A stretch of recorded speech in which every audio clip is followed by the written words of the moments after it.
Ovqatni bo'ldi deysiz. Nima bizani o'ldirib yubormoqchimisiz? Muncha sho'r ovqatingiz, qancha tuz soldingiz bunga? Ha, nima gap? Namuncha baqir gapiryapsiz, Guli? Opajon, hozirgi tinchlikmi? sizni ham soldimmi deb chiqib ketdim. Qo'shnilar eshitsa nima deb o'ylaydi? Ha, oyijon, to'g'risi ham-de.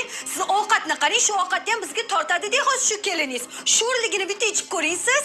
Voy, nega bunaqa qilib pishirasiz, qizim? Qani, ko'raychi. Oyijon, hozir menga tuhmat qilyaptilarmi bular? Men hozir sizni aldayapmanmi shunda? Voy, men sizga nega tuhmat qilaman? Oyijon, ko'ring. Tuz ko'p solmadim. Voy, nega bunaqa qildingiz, qizim? Ha, ovqatga ham shuncha tuz soladimi?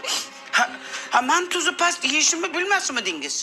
Bilaman, oyijon, shunga kamroq solgandim, tuzini ko'pmasida. Voy, tavba tushunmadim. Bu gapingiz bilan nima demoqchisiz? Shunda hozir ovqatga tuzni men solganmanmi? Ovqatni men sho'r qilganmanmi shunda? O'zingizni bosing. Menga qarang, qizim. Nega gapimga quloq solmaysiz, ha? Birinchidan meni gapimga quloq solmayapsiz. Ikkinchidan opangizga tuhmat qilyapsiz. Bu qanaqasi, Malikaxon? Bizni uyimizda hamma bilib ishini qiladi, bir-biriga yordam beradi. Oyijon, men unaqa demoqchi emasdim. Kechiring opajon, balki rostdan ham tuzini ko'proq sovurib ezolmayotgandirman. Ha, menga qarang, mayli, o'zingizlarni bosinglar. Boring, siz boshqa ishlaringizni qiling.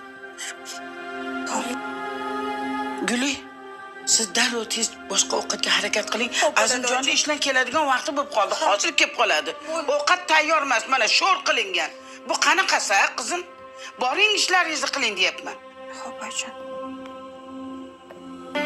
Voy, tavba qildim. Hozir oyijon, o'zim shirin qilib, o'zim ovqatimdan pishirib beraman.